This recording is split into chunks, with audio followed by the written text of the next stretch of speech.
microfone aí. Daí não. Aí tá de boa. Boa noite, pessoal. Tudo bem? Queria agradecer a presença de todos aqui, do pessoal que foram convidados, as autoridades que também estão presentes, para discutir aí um assunto muito relevante que é o plano diretor, né?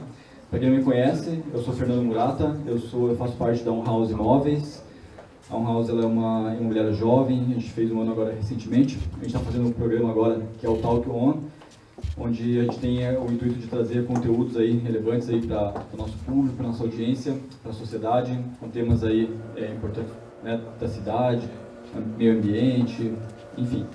Aí tivemos a oportunidade também de poder intermediar esse assunto que é de extrema importância. Queria agradecer ao Rodrigo, o pessoal aí também, e a presença de todos aqui. E eu vou falar um pouquinho sobre a dinâmica de como que vai ser. A gente vai começar aqui com o pessoal se apresentando. Aí depois tem os tópicos, né, os assuntos que a gente colocou no vídeo, vão ser discutidos um a um. E aí o pessoal vai discorrendo e no final, no meio, entre isso, a gente vai fazer as perguntas também que foram feitas ali no questionário, as perguntas mais recorrentes, a gente vai apresentando aqui para eles. E no final a gente abre para pergunta e se alguém ficar com alguma dúvida, se tiver alguma pergunta para ser feita também, tá bom? Alô? Então, vou passar aqui a voz do pessoal aqui. Começando a apresentação. Obrigado. Boa noite. Alô? Vou passar primeiro aqui para o presidente da Câmara, fazer as honras, se apresentar. Não, hoje não tem hierarquia aqui, mas obrigado, Alvarenga. Me chamo João Cobalcini, atualmente sou presidente da Câmara Municipal de Florianópolis, sou vereador, sou graduado em Direito, especialista em Direito Público. Era isso, não era 5 minutos para a apresentação, mas eu acho que vou ser mais sintético. Alvarenga. Meu nome é Carlos Alvarenga, eu sou advogado há mais de 12 anos. Tem hora que a gente até perde conta quanto tempo a gente está advogando na área. Mas eu exerci durante 2020 a 2023 a superintendência do IPUF, que é o Instituto de Planejamento Urbano. Fui coordenador geral da comissão de revisão geral desse plano diretor que foi aprovado. E estou hoje advogando na cidade, justamente nessa área, urbanístico, ambiental. Oi, gente. Boa noite. Me chamo Nabi. Fui superintendente do Patrimônio da União no governo Bolsonaro. Também fui ouvidor nacional de direitos humanos em Brasília. Retornei para Florianópolis. Advogo atualmente exclusivamente em terras de marinha, que é uma pauta que norteia aí todos que moram na nossa cidade, seja pelo viés do legislativo, do construtor, do morador, do pescador que tem o seu ranchinho. Então, acaba sendo uma pauta que pega desde os maiores portos do estado até o pescador mais simples. E a minha qualificação mais importante, eu sou pai do Henrique, da Isabel e esposo da Marla. Boa noite, é um prazer estar aqui. Abi, já que tu falasse das pequenas, eu sou pai da Vida Luísa, mas eu acho também importante acrescentar que na última gestão do Jean Loureiro eu era secretário adjunto de Desenvolvimento Urbano e na época de Meio Ambiente, que hoje foi separado, mas que eu fui muito melhor representado e bem sucedido pelo Rodrigo, que está lá, que é o atual adjunto da Secretaria de Desenvolvimento Urbano. Boa noite a todos, é uma satisfação estar aqui com vocês. Meu nome é Rafael Poleto, eu sou advogado, milito aí há uns 15 anos. Nesses 15 anos aí eu me especializei em Direito Administrativo e Gestão Pública. Agora estou fazendo especialização em Direito Ambiental e Urbanístico. Nos últimos anos ocupei algumas funções públicas aí, desde a Subprocuradoria-Geral do município, Procuradoria-Geral, fui superintendente da Floran durante um período e atualmente estou no cargo de Procurador-Geral da Câmara, lá junto com o João, convite que eu aceitei recentemente. E durante esse período a gente discutiu bastante a questão de normas urbanísticas, iniciou uma discussão aí da revisão do plano diretor, e é uma matéria que a gente é apaixonado e eu espero passar aí alguns conhecimentos e ensinamentos aí para vocês e quem sabe tirar algumas dúvidas aí sobre esse tema.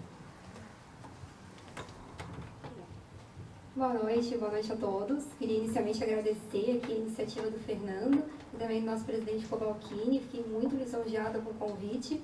Eu acho que toda vez que pessoas interessadas se reúnem, mesmo cansadas, depois do seu trabalho, depois do expediente, para discutir um tema dessa importância, daí que surgem coisas boas para a cidade. Então, parabéns e obrigada a todos pela oportunidade de estar aqui. O meu nome é Beatriz Campos Kowalski, eu sou advogada e administradora e trabalho com direito ambiental e urbanístico há mais de 10 anos já. Atualmente eu sou presidente ali da Florame, que é a nossa fundação de meio ambiente do município, e a gente está aqui para discutir um pouquinho o plano diretor, o que a gente tem aí em termos de desenvolvimento e também meio ambiente para a cidade nos próximos anos. Então, obrigada e contem comigo. Boa noite, eu sou a Cláudia Vieira Angelinides. Eu sou atualmente coordenadora do Escritório de Aprovação de Projetos, participei da implantação do escritório desde o início. Sou daqui de Floripa, Marezinha também, né? Formada pela UFSC em Arquitetura e Urbanismo. Trabalhei alguns bons anos no mercado e desde 2019 eu sou analista da prefeitura e aí desde 2020 nessa luta, para quem me acompanha aqui, de fazer os amiguinhos conversarem, como eu digo, de colocar os setores reunidos num objetivo comum, de colocar mercado e analistas, e projetistas e requerentes, empreendedores, né, de requerentes, todos numa mesma equipe, né, para fazer as coisas acontecerem da melhor maneira possível.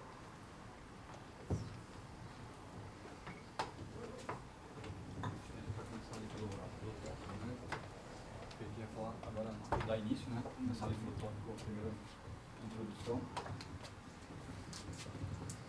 Então, pessoal, a gente tem bastante dúvida, né, sobre essa questão do plano diretor. Aí eu queria pedir para vocês começarem introduzindo, né, esse novo plano, a importância de ter ele aqui para esse momento que a gente vive hoje. Né, que eu imagino que o plano diretor antigo ele estava em discordância com o que é a situação atual da cidade e a importância dele para esse momento, né? Podia passar.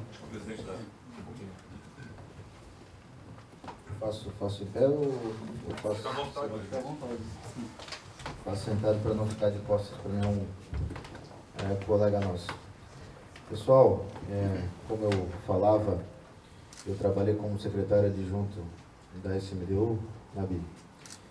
E lá eu senti na pele os anseios da sociedade de Florianópolis, seja dos mais variados segmentos, não só da construção civil, mas especialmente daqueles mais vulneráveis, dos serviços mais básicos de acesso à população, por exemplo, luz e água. Então, naquele momento, eu vi o quão importante era a discussão e a reforma do plano diretor Poleto. Ainda naquela época, participei do núcleo gestor de rebatimento, nomeado como representante da SMDU. Naquele momento, a insegurança jurídica já era magnífica, se assim posso dizer, porque a gente não sabia se a gente aplicava o plano diretor de 2014 ou de 97. Graças ao Dr. Diogo, que hoje é desembargador, que brilhantemente defendeu no STJ a separação do Ministério Público Federal do plano diretor. O plano diretor, desde aquela decisão, e aqui está o Dr. Poleto, que entende muito mais da área do que eu, ficou claro que era assunto de interesse local. Então, a partir de então, somente o Ministério Público Estadual estava com competência para discutir a questão. E naquele momento ficou mais claro para a gente que a gente começou a aplicar somente o Plano Diretor 2014. Depois disso, concorri à Câmara Municipal de Vereadores, consegui êxito e fui alçado como presidente da Comissão de Constituição e Justiça. E continuava, isso está nas minhas redes sociais, está gravado, como um defensor ferrenho da revisão e da reforma do plano diretor, porque eu sabia o quão importante era. E como eu tinha trabalhado no setor, que cuidava especificamente disso, sabia o quão importante era para a sociedade. E volto a falar, não só para a construção civil de forma geral, mas para os mais vulneráveis e para o crescimento sustentável da cidade.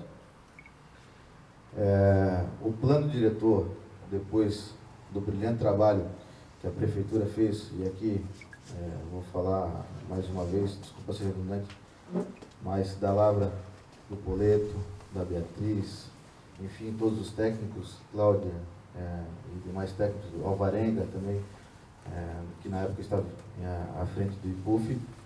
Foi um trabalho árduo, um trabalho exaustivo. Foram feitas 14 audiências distritais naquela época, vocês participaram de todas, então, se não fosse esse trabalho, Nabi, que a Prefeitura realizou naquele momento, hoje a gente não estaria aqui falando da aprovação do plano diretor. Então, como cidadão de Florianópolis, eu agradeço o prefeito Jean, que startou isso, o prefeito Opazio, que deu seguimento a isso, e todos os técnicos da Prefeitura que participaram, direta ou indiretamente. Chegou para a gente em setembro. O antigo presidente, claro, que no afã de aprovar, fez um calendário muito enxuto que a gente sabia que, infelizmente, não havia como ser cumprido. E eu sou muito sincero e muito transparente, que me conhece, e jamais vou falar aquilo que eu não consigo cumprir. Então, como presidente da CCJ, eu fiz o relatório, o primeiro relatório de aprovação, no sentido da normal tramitação da matéria, e a Manu acrescentou com algumas emendas ainda naquela época. Nesse momento, logo um pouquinho antes, me elegi presidente da Câmara, Nabi, mas só que com poderes de janeiro até então. E no meu discurso de posse, falei que o meu principal desafio era aprovar o plano diretor ainda no primeiro semestre. E, para minha felicidade, eu acho que para a felicidade da grande maioria das pessoas de bem de Florianópolis, a gente conseguiu fazer isso ainda na primeira votação, antes do aniversário da cidade. A gente fez um cronograma. A gente sabe que a participação popular ela é muito importante. Então, por mais que houvessem tido 14 audiências distritais, a gente votou favoravelmente a mais 5. E outra coisa que a gente fez, que eu acho que foi fundamental, porque até é uma matéria complexa, e eu acho que por isso o sucesso do evento, Fernando, a gente fez também oficinas técnicas com todo o pessoal da Prefeitura, para que explicassem para a gente. É difícil para mim, que tinha trabalhado no setor, imagina para quem não fosse da área. A gente sabe que os vereadores representam vários segmentos da sociedade, então aqui, voltando a agradecer a Beatriz. A Beatriz foi brilhante na explanação do meio ambiente, que é a parte, eu acho que é a mais sensível do plano diretor, é a mais polêmica, é a mais sensível. Então, mais uma vez, os assessores e a gente lá da Câmara, então, teve acesso às oficinas técnicas. A gente voltou com um pouquinho mais de compreensão do tema.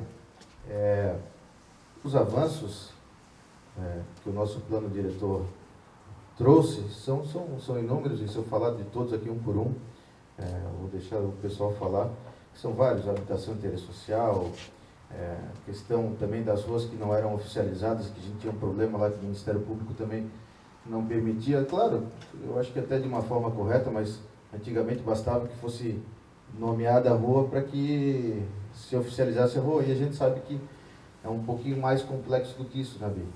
Então, isso também acaba agora no plano diretor trazendo esse gatilho. Enfim, são vários avanços, outorga, incentivos novos, questão de ZIP, e como eu falei, aí eles são da área, pode explicar muito melhor do que eu. Então, foram vários avanços significativos. Eu acho que a gente não pode parar por aí, a gente tem que continuar acompanhando. Poleto agora, que eu tenho a sorte de ser o meu procurador da Câmara, a gente tem que continuar acompanhando. Tem indicadores para saber se o plano diretor está surtindo os efeitos que a gente imaginava, que a gente queria. E não só se prender naquela regra de 10 em 10 anos, para a gente voltar a visitar o diploma legal. A cidade todo dia ela muda. Todo dia ela muda, todo dia ela cresce. E quanto menos travas a gente colocar, eu acho que melhor. Eu acho que melhor. Porque tu querer intervir na vida do particular, tu tem que ter justificativa. Infelizmente, o plano de 2014 tinha muita intervenção, sem justificativa, sem sentido nenhum. Parecia que alguém com uma canetinha verde escura, verde clara e assim sucessivamente, numa mesma quadra, vários tipos de zoneamentos, enfim, uma confusão. Eu imagino para os analistas o quão complexo que era aprovar um projeto, ainda mais aqueles maiores. Então, né, a gente entendia isso, quando eu passei lá a gente entendia, porque da morosidade, porque a responsabilidade é gigantesca. Futuramente tem que mudar a ótica. Eu acho que a gente tem que mais fiscalizar e punir aqueles que estão em desconformidade da lei, do que colocar toda a responsabilidade nas costas dos analistas e querer que em um mês, 2 meses, eles licenciem empreendimentos grandes. Então, era mais ou menos isso. A gente agora, outro passo importante, a gente está regulamentando boa parte das situações que foram feitas no plano diretor. Já houveram 3 decretos no sentido. Também chegou na Câmara Municipal, semana retrasada, a regulamentação do IV, Poleto. Então, continue acompanhando. Acho super importante a participação popular. Me coloco à disposição de vocês, não só como vereador, mas como presidente da Câmara, porque não tem assunto mais importante do que o plano diretor. Presidente, só dar uma complementada no histórico, né? Aquele plano de 2014, que se olhava muito mais para o passado do que para o futuro, e na realidade o plano ele tem que ser uma junção, tanto se olhar para o futuro, a cidade que nós desejamos, quanto o que nós temos hoje, tinha um grande problema, porque o zoneamento urbano compete ao executivo, provocando o legislativo, determinar o que vai ser feito. E compete à União, à SPU, demarcar a linha do pré-amar médio de 1831. Então, o que havia? Havia um conflito de competência, onde o Ministério Público Federal entendia que a Prefeitura e o Legislativo tinham avançado nas competências da Federação, da União, e, por sua vez, na prática, se viu que não é isso. Então, assim, sempre tem uma confusão, né? Eu pago IPTU, por que eu preciso ainda pagar a taxa de marinha, né? Que não é taxa da marinha. Isso é uma confusão muito recorrente também, não é uma terra das Forças Armadas Marinha, é um instituto chamado Terreno de Marinha. Né? E aí, como o presidente falou brilhantemente, o doutor Diogo fez essa explanação, essa divisão, e onde obteve sucesso, e depois de anos, e vai e volta, e ganha liminar, derruba liminar, conseguiu se avançar, e agora já nesse novo plano, com esse tema já superado no STF, não tivemos esse problema dessa vez. Então, só para ficar claro para quem está nos ouvindo, muitas vezes não entende o que está, o conceito jurídico que está no plano de fundo. Quem diz o que é terra de marinha é a SPU. Quem diz o que pode fazer naquela terra de marinha é o plano diretor. E não tem mais discussão sobre isso, graças a Deus. Só fazer um testemunho aqui, presidente. Eu vou, inclusive, começar e terminar com a mesma fala. Parabenizar a Casa Legislativa, conduzido por Vossa Excelência, na condução do plano diretor, pela sensibilidade da tramitação e aprovação sem as emendas. E isso eu vou falar o porquê. Quando a gente estava no PUF, e a gente estava conduzindo toda a diagnóstica, a análise do plano diretor passado, a gente percebeu o tanto que as emendas que tinham, que eram muitas emendas do plano diretor anterior, eles causaram muito conflito na norma, para justamente trazer essa insegurança jurídica na análise dos projetos. E o projeto do passado era muito mais particularizado, que era análise pontuais do território, e ele passou hoje uma norma coletiva. Hoje é um plano da cidade. A gente tem uma busca de executar uma melhoria da cidade em todos os âmbitos, seja mobilidade, seja saneamento, seja aspecto ambiental e essencialmente urbanístico. Então, assim, é uma fala bem curta nesse aspecto de parabenizar a Casa Legislativa, de hoje a gente tem uma norma que é coletiva. Tá? Eu vou aproveitar esses dois ganchos para terminar minha apresentação, Jefferson. Primeiro, não houve nenhuma emenda aprovada dentro da Casa Legislativa. Isso é super importante ser destacado.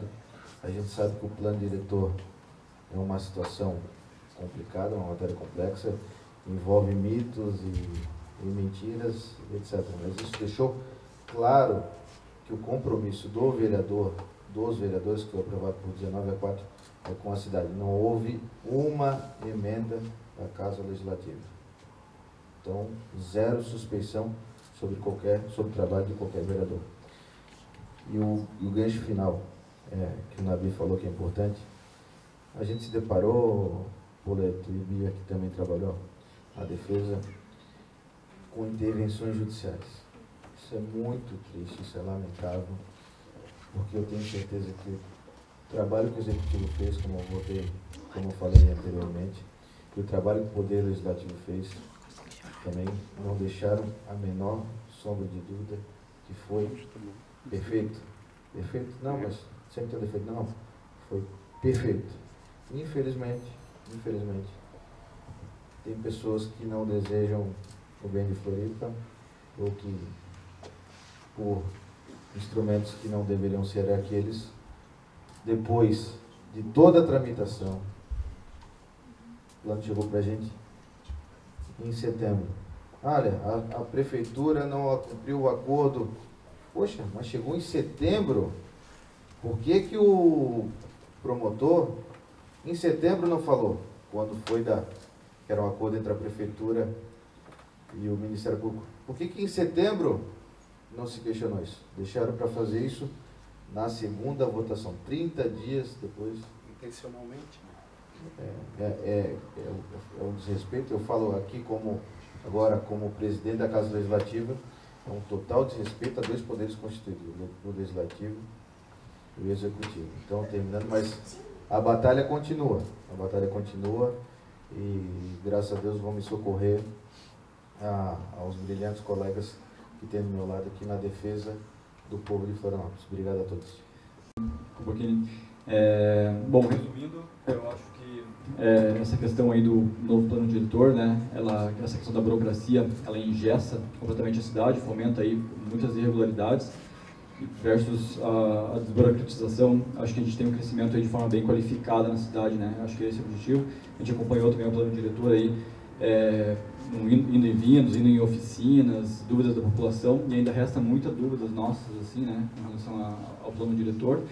A gente tem alguns tópicos aqui que a gente vai discorrer aqui agora para tratar. Um dos tópicos aqui seria a outorga onerosa, mas eu não sei se dentro disso a parte do saneamento e centralidade também acho que seria algo importante. Pode virar para eles também. Eu acho que a gente podia seguir com o tema zoneamento e centralidade. Quem falaria seria a Cláudia e o Alvarenga. Acho que seria uma sequência. Chegou a ser transferência do direito de construir, o Rafael poder. Ou seria a outorga onerosa, né? Daria para também potencial construtivo. falar também. Aí, Rafael Poleto, por gentileza. Bom, vamos lá, pessoal. Antes de entrar aí no assunto mais prático, eu vou pegar o gancho do que o João falou, que a gente sempre tem que observar o resultado prático da aplicação da lei, sobretudo no plano diretor. E aí eu faço uma provocação antes de começar a falar. A gente tem aqui nos ouvindo construtores, enfim, o pessoal que trabalha com o ramo imobiliário. Quantos que utilizaram desses instrumentos com base na legislação anterior? Até a Cláudia, que está aqui, que faz análise de projeto, a gente vê que, na prática, na legislação anterior, a gente quase não tinha o uso da outorga onerosa, nem da transferência do direito de construir nos projetos. Isso representava muito pouco. E aí a gente precisava entender, assim como outros instrumentos que não eram utilizados, ou por que alguns resultados da lei de 2014 não eram obtidos na prática. Então eu tenho que olhar para a cidade, Tinha que olhar para a lei e entender qual era o objetivo daquele instrumento, qual é o objetivo daquela ferramenta urbanística e se eu de fato alcançando. Então, se for olhar a lei, a outorga onerosa de direito de construir é para que eu ultrapasse no meu projeto, dentro daquilo que está estabelecido no anexo do plano, aquele coeficiente de aproveitamento básico 1 e vá para aquele coeficiente mais elevado que está previsto no plano para aquele zoneamento, para aquele setor da cidade na qual o meu imóvel está inserido. E aí a gente via que na prática muitas vezes isso não era possível porque a gente tinha outras limitações, né, tipo, como altura máxima, número de pavimento, volumetria, taxa de ocupação permitida, e aí eu via que eu chegava no coeficiente, atingia algum desses outros parâmetros limitadores e não conseguia ultrapassar o coeficiente básico, às vezes não usava desses instrumentos e tinha limitações. Então, na prática, eles deixaram de ser utilizados, principalmente a transferência do direito de construir, né? E aí muitos já devem ter ouvido falar que era aquela questão dos índices construtivos. Antes de 2014, havia-se muita questão da aquisição de índices para adicionar ao meu projeto e que depois da legislação de 2014 a gente viu que na prática parou. Então, o que se buscou na revisão do plano? Bom, vamos tentar trazer efetividade para isso, né? Eu vou aqui no meu projeto ultrapassar o coeficiente 1 básico estabelecido para o imóvel. Bom, qual é o benefício para a sociedade nessa outorga? Bom, essa outorga vai ser utilizada em melhorias que estão lá estabelecidas na legislação federal. E a vantagem para o construtor, enfim, o incorporador, é que ele vai ter um acréscimo de área no empreendimento dele. A transferência do direito de construir, muitas vezes, eu tenho um imóvel que tem uma limitação paisagística ou até mesmo histórica, né, de um bem tombado que está lá, e eu tenho uma limitação, embora o zoneamento permitisse um potencial construtivo maior, e aí eu transfiro esse direito de construir naquele imóvel para um outro, onde na prática eu vou conseguir executar. E a gente via que esses instrumentos não traziam resultado. E aí agora a grande novidade, eu vou me estender muito assim, porque senão a gente entra numa questão muito técnica, mas a grande novidade que está no plano é que foi criada uma transferência do direito de construir específica, que antes estava prevista junto com as demais, que é a transferência do direito de construir verde. E ela ganhou um caráter muito mais amplo do que se tinha no plano anterior, porque hoje ele busca, além de fazer a compensação financeira, por assim dizer, daquelas áreas que hoje entraram em unidades de conservação, e aqui no sul da ilha a gente tem, por exemplo, a unidade de conservação da Lagoa do Peri, a gente tem a unidade de conservação das dunas da Lagoa da Conceição, que vai até o Morro das Pedras, e a gente tem vários imóveis que sofreram essa restrição, essa inserção no perímetro da unidade de conservação, e que agora podem gerar essa transferência do direito de construir verde, e, além disso, gerar essa transferência de direito de construir por serviços ambientais, por recuperações de áreas degradadas. Então, isso gera vamos assim dizer, um espírito de desenvolvimento sustentável da cidade, porque eu vou passar a ter um benefício, um direito de construir, na qual eu vou transferir para um outro empreendimento a partir daqueles avanços ambientais que eu tenho. Então, olhar para a cidade no desenvolvimento do plano diretor e olhar agora na aplicação é algo que o executivo teve que fazer através dos seus técnicos que sentaram para elaborar essa proposição e esses avanços nesses instrumentos urbanísticos, da sensibilidade do executivo do legislativo, aliás, em conduzir a matéria com a importância que ela tem, e agora eu acho que cabe a sensibilidade e a compreensão, e acho que esse espaço aqui que foi aberto hoje, acho que é um dos caminhos para isso, para que a sociedade civil se sensibilize com relação a essas inovações e passe a aplicá-las na prática. Passou a ser agora vantajoso e importante, não só socialmente e ambientalmente, mas economicamente, eu preservar as áreas. E a gente sabe aqui, principalmente no sul da ilha, aqui no Campeche, em outras regiões, que isso é um tema muito sensível e muito querido aqui. E a gente hoje, com o que foi aprovado na lei, isso ganhou uma relevância maior, isso deve ser compreendido, óbvio, tem questões ainda que vão ter que passar por uma regulamentação, né? Isso deve, aí, nos próximos semanas e meses, chegar à Câmara, né? Até para saber como que vai se dar a geração dessa transferência do direito de construir verde, né? Quais serão os cálculos que serão feitos para saber o quanto que aquela área ou aquele serviço ambiental vai gerar, mas é importante a gente já se sensibilizar com relação a esse tema, inclusive participar da construção dessa regulamentação, né? Se discutiu muito nas 14 audiências, se discutiu muito, inclusive em redes sociais e nos questionamentos que teve, a importância e a ampliação e a necessidade da participação da sociedade civil. Ela não se esgotou no momento que a Câmara votou. Então, aquilo, partindo agora para o fechamento, é aquilo que o João falou, de ver o resultado prático da aplicação da legislação. E aí a Câmara é um dos fiscais da aplicação da lei, mas a sociedade civil, principalmente numa lei que prega a participação da sociedade, eu acho que a sua regulamentação e sua aplicação depende muito da participação efetiva de vocês. Então esse é um dos temas que foi modificado para se trazer efetividade, onde se trouxe inovação com o objetivo de um resultado a ser atingido, que é a melhoria da qualidade ambiental da nossa cidade, da preservação das áreas, das unidades de conservação que a gente tem, a recuperação de áreas degradadas, e que se a gente aqui souber utilizar de forma inteligente, a gente sim vai ter de fato uma cidade sustentável para o futuro.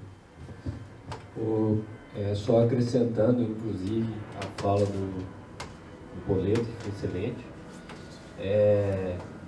o mecanismo de outorga onerosa, ele ainda teve outras duas alterações do plano diretor, no meu olhar, essenciais. Uma delas é de que a outorga onerosa no plano diretor anterior, ela era exclusivamente de contrapartida financeira. O novo plano diretor, não.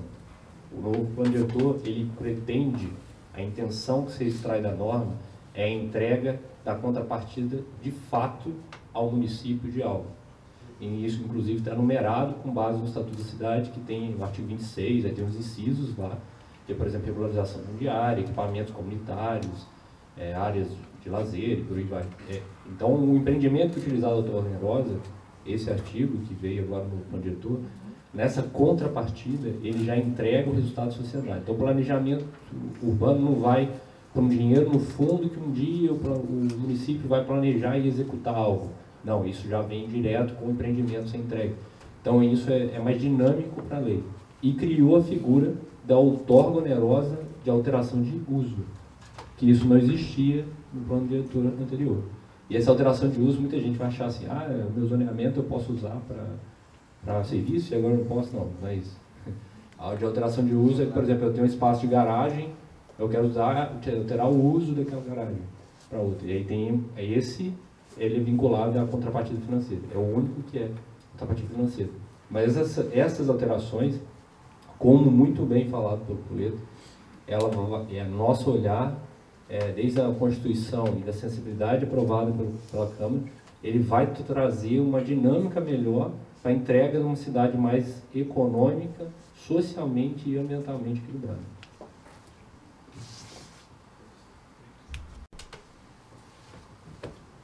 Obrigado. Um assunto aí de extrema importância, acho que bem relevante para os incorporadores, enfim, para quem constrói nesse meio. Agora a gente queria saber um outro tópico também que é bem importante dentro desse novo plano, que seria a análise de projeto, desde um unifamiliar até um EP. Aí acho que a gente passa para a Cláudia. Bom, eu também estou querendo saber. Eu estou respondendo para todo mundo, né? Vocês já estão analisando. Inclusive, desculpa o meu atraso, a gente estava justamente a gente está tendo 2 oficinas de regulamentação por semana, os analistas trabalhando olhando detalhe por detalhe das normas, né, das existentes, revogadas, da lei nova, e o que a gente precisa parametrizar para aplicar, né, justamente para não ter aquelas divergências, né, não, determinado projeto foi aprovado dessa forma, que está na lista interpretou dessa forma, e o outro foi aprovado de outra forma, mas como eu aprovei o outro assim, a gente está tentando assim, deixar o mais claro possível toda a legislação. E dá trabalho, né? Dá trabalho, toma tempo, então a gente está com as análises paradas, né? Não totalmente paradas, porque a gente tem a questão do interesse social, né? Que a gente está tentando não impactar, alguns processos que já estavam assim muito pertinho de obter o alvará, não é justo agora, né? A pessoa está lá 1 ano licenciando, de repente, agora agora a gente vai parar 1 mês para regulamentar o plano novo. Né? Então tem algumas coisas que a gente está rodando em paralelo, eu ainda brinquei com os meus colegas que eu estou com uns 3 HDs de processamento paralelo, né? Simultâneo, né? Tocando o escritório à distância e fazendo as regulamentações. Mas o que a gente pode falar sobre isso agora, né? É temeroso, assim. Fico um pouco preocupada porque tem muita coisa a regulamentar. Mas a gente segue com o declaratório unifamiliar, né? E aí todo o sistema também está sendo reparametrizado, né? Para adequar e poder voltar a licenciar na lei nova. Uma coisa muito importante que todos que tiverem processos em tramitação, né, devem se questionar, a gente a regra de transição já veio no artigo 335, né, mas ela ainda é bem crua, então a gente está detalhando mais ela. Mas, basicamente, todos os processos que já estão requeridos, eles podem ser continuados pela 482, como ela estava, né? Porque, embora a gente tenha uma lei nova, ela continua sendo a 482, né, com as novas redações da 739, ou se vai ser aprovado pela legislação vigente atual. Eu diria que ele será aprovado ou pela lei do protocolo, né, vigente a data do protocolo, ou pela lei vigente a data do deferimento, porque a gente está nesse processo de regulamentação, então não dá para dizer, né, fulano entrou no dia 5 não tinha esse decreto ainda, né? Aí vocês vão querer deixar a gente maluco, né? Então é ou a data do protocolo ou a data do deferimento, né, a lei mais atualizada que tiver com todas as regulamentações. Todos os processos, então, vão ser instruídos a se manifestar nesse sentido, né? E aí, lógico, que vão surgir dúvidas também, né? Vale a pena eu migrar para a legislação nova? Em geral, vale a pena, né? Tirando quem está muito perto, assim, de alcançar o licenciamento, já está com o projeto todo redondinho, né? Já foi relatório de pendências, adequou todas as pendências, né? Mas, em geral, se pode construir mais. Não com mudança de mapa, nós não tivemos mudança de mapa, como vocês sabem, né? Mas com incentivos, né? Então, o único incentivo que diminuiu um pouquinho o número de pavimentos que se ganha é o de uso misto.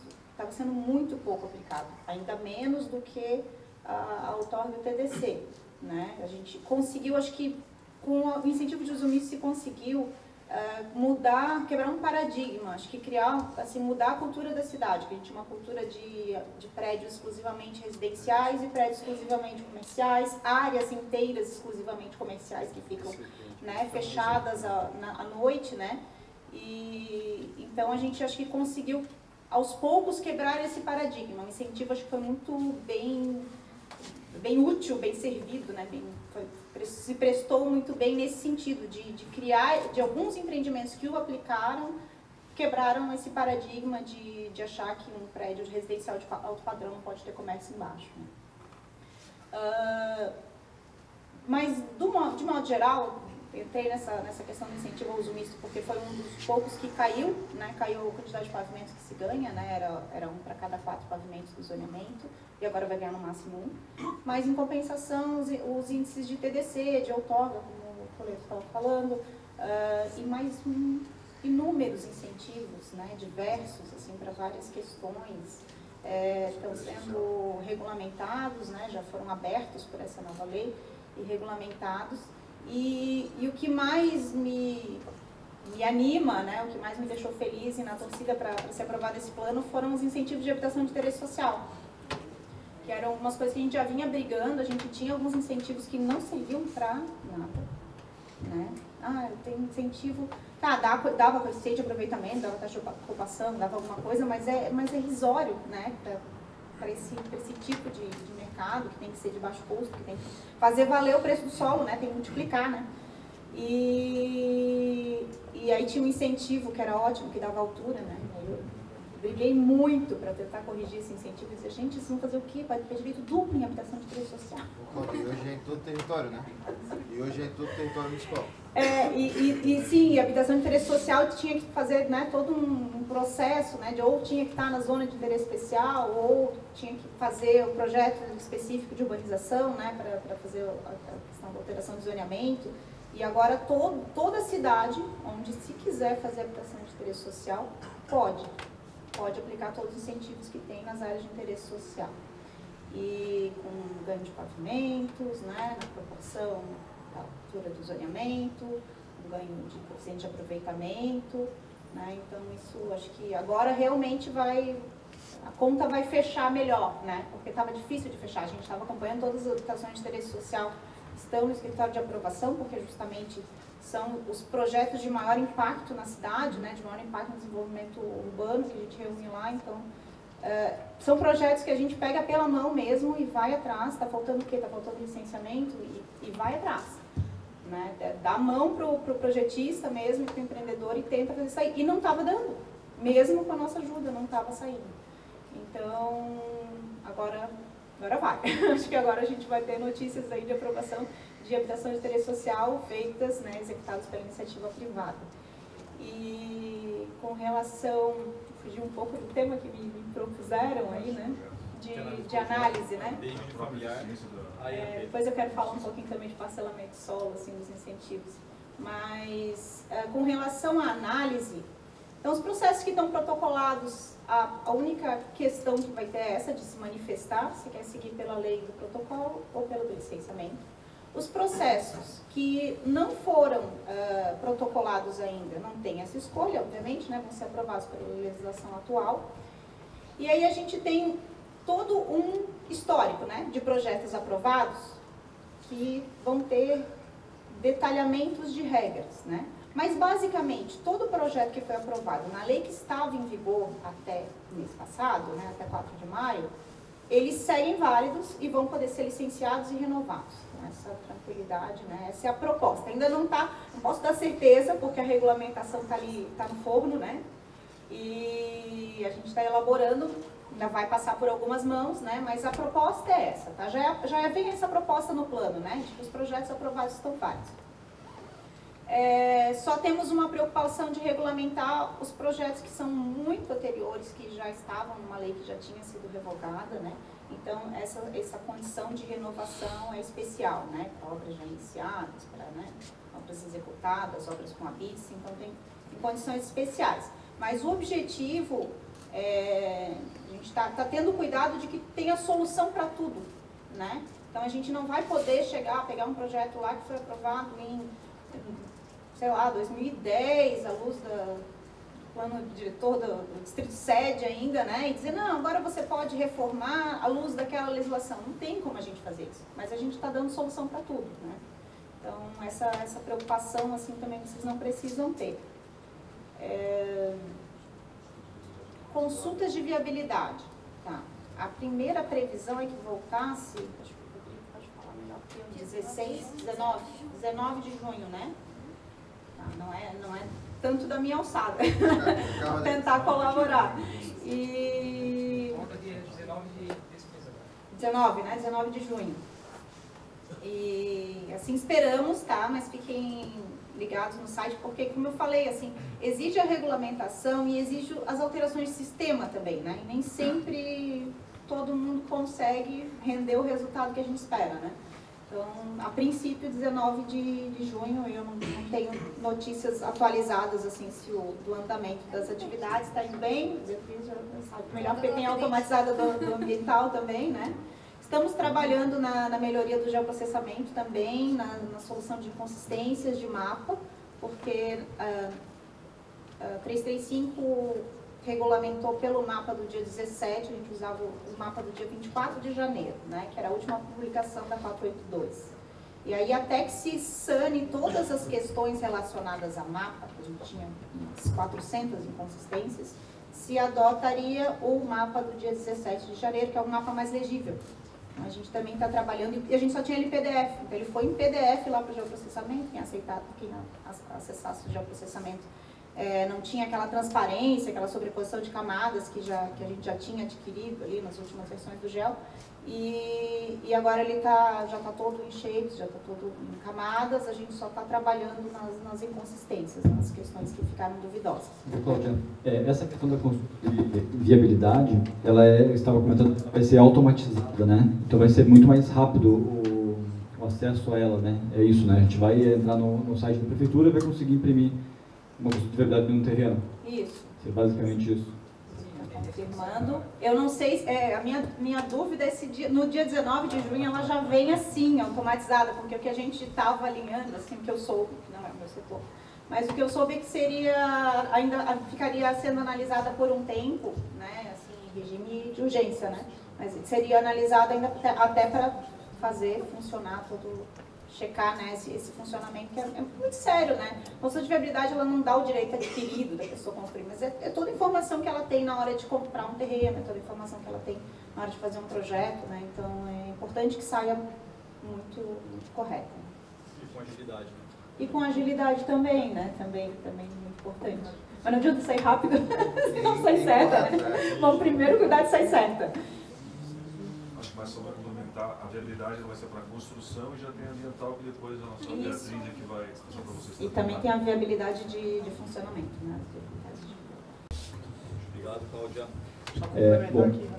Tá bom, Polito. Assim, só complementando, né, dizem que se o conselho fosse bom não se dava, mas vamos lá. Vocês entenderam que a partir do dia 19, enfim, vai ter a retomada das consultas de viabilidades, análise de projetos, enfim, tem que ainda ter aquele ajuste fino entre a parametrização do sistema e as regulamentações. Mas o primeiro passo, que é o mais importante, é saber se, principalmente naqueles que já foram iniciados, se vocês vão optar pela legislação da data do protocolo ou pela legislação nova. Então é importante que vocês compreendam e vejam quais são as diferenças que vocês teriam no seu projeto para cada uma das duas situações. Porque quando isso voltar, a Secretaria deve questioná-los para que vocês optem sobre qual parâmetro de análise os analistas vão ter que seguir. Então acho que é um ponto importante, que inclusive para vocês ganharem tempo, que lá no dia 19 vocês já saibam por qual dos dois caminhos vocês querem seguir. Obrigado, Polito. Bom, agora a gente vai para um assunto também bem interessante, que é o meio ambiente, áreas de marinha, aí com a Beatriz e o Nabi. Por gentileza, se puder dar um pouco desse assunto para nós aqui. Obrigada, Fernanda, obrigada. Eu estava ouvindo aqui tanto o presidente Cobalcini, mas também os colegas debatendo sobre o plano diretor, e a gente vai lembrando de todo o rito que nos trouxe até aqui, né? Daria um livro já. E são tantas idas e vindas que é até engraçado, né? Se a gente for resgatar, assim, todas as notícias de jornal que saíram sobre o plano diretor, é inexplicável a quantidade de idas e vindas, suspensões, embargos, retomadas, audiências, novos acordos. Audiências incontáveis, né? Eu digo, eu, Marezinha da Ilha, acompanhei de cabo a rabo cada uma delas. Tinha dia que a gente chegava lá 3 da tarde e ia embora 2 da manhã. Não é nem brincadeira, né? Eu vejo que muitos aqui também estavam presentes lá. A gente foi realmente uma saga. E isso é, assim, absurdo, né? Que numa cidade, numa capital, no nível de Florianópolis, capital tecnológica, a gente tenha que sofrer tanto para conseguir aprovar uma pequena alteração no plano diretor. E eu digo, essa alteração agora, instituída com a Lei 739, ela não foi perfeita, nem perto disso, mas foi o nosso caminho. E aqui em Florianópolis, talvez a gente viva um antagonismo com a verticalização, com o empreendedorismo, com o desenvolvimento, com a ocupação de espaços. E isso aí só caminha para trás da cidade, né? Justamente se a gente perdesse um pouquinho dessa distorção, e que às vezes o empreendedor é o vilão, aí sim a gente conseguiria perceber que quem gera emprego, renda, tributo, é a iniciativa privada. E é por isso que a gente aqui, enquanto poder executivo ou legislativo, tem que estar do lado do empreendedor, tem que estar realmente buscando soluções e não traves. E eu sempre digo que é uma coisa que me pauta ali, eu fui coordenadora da parte ambiental do plano diretor, com muito orgulho, porque realmente o direito ao meio ambiente ecologicamente equilibrado, ele é mais um dos que são defendidos na Constituição. Mas na Constituição tem a segurança, tem saúde, moradia, propriedade privada, livre iniciativa. E acima de tudo isso, que é o norte da Constituição, é a dignidade da pessoa humana. Então, do que adianta a gente fazer, às vezes, uma lei muito bem intencionada, como foi a 482, em termos de preservação do meio ambiente, que é inexequível, que na verdade ela acabava incentivando era a ilicitude, a clandestinidade, a ocupação de áreas de risco, de áreas de preservação permanente, e coibia o investimento de quem queria fazer corretamente, de quem procurava o poder público em busca de um alvará, de uma licença, e se deparava, na verdade, com incontáveis ações civis públicas e com uma insegurança jurídica absurda em termos de o que poderia ser feito ali naquele terreno ou não. E eu, na minha visão, qualquer iniciativa voltada a derrubar o imóvel, a impedir a construção, a restringir o direito de propriedade a uma pessoa, tem que ser vista com a maior cautela de todas. E aqui estava sendo o contrário. Como o presidente Cobalcini bem colocou, alguém com uma canetinha verde escura, uma verde clara, cheia de tinta, começou a pintar o mapa indistintamente. E a gente tinha o que era uma aberração jurídica, que era a consideração de um zoneamento chamado área de preservação permanente. E aí o que a gente conseguiu com essa alteração agora do plano foi desmistificar um erro grosseiro dessa monta. Na verdade, as áreas de preservação permanente, elas são tipologias, elas são espacinhos muito bem definidos no Código Florestal, que é a Lei 12.651, nível federal, no Código Estadual de Meio Ambiente aqui em Santa Catarina e também em legislações municipais, inclusive no próprio plano diretor. E a gente tinha aquela situação de que nós tínhamos grandes áreas que tinham sido pintadas de verde e ela disse, aqui é zoneamento APP. E eu falei, mas espera, não é tudo isso aqui, essa área gigantesca, que entra naquelas tipologias, né, de, por exemplo, margem de curso d'água natural, né, não de vala de drenagem, a declividade acima de 45 graus, uma lagoa, enfim. E aquele, a gente diz uma nascente, um curso d'água, as tipologias estão realmente elencadas, né? E a gente via por que isso? Ah, não, porque eu acho que essa área aqui ela é muito importante para a preservação. Tudo bem, então tem que ser garantido o direito do proprietário também de se insurgir em relação a isso. E agora a gente conseguiu corrigir essa insegurança jurídica, chamando esse zoneamento não mais de APP. APP é só o que está no Código Florestal, é aquela margem do curso d'água, aquela tipologia. E aí essa nova área a gente chamou de ZIP, que é Zona de Interesse de Proteção. E para quê? Justamente dar essa ideia de que ali realmente pode ser uma área bem importante para preservação ou não. Então a gente está possibilitando que o proprietário venha e olhe, não, meu terreno está verde aqui escuro como APP, só que na verdade ele não tem as características técnicas e legais que inibam a construção, que atraiam essa especial proteção. Porque se é para restringir, então tem que ser levado a sério. E aí a gente pode possibilitar que o empreendedor, com um laudo técnico, com a RT, munido de toda a documentação, entre na prefeitura e diga, peraí, o meu imóvel não é APP, e ele também não é APL, que a área de preservação de uso limitado, seja de encosta, seja de planície, também tem requisitos e uma caracterização técnica bem específica. O de encosta é mais fácil, são as declividades, e o de planície é realmente um requisito técnico em nível de análise do solo e por que aquele espaço deve ser protegido, muito mais complexo. Então a gente não pode pegar como foi feito lá atrás e de uma forma mais subjetiva pintar o mapa.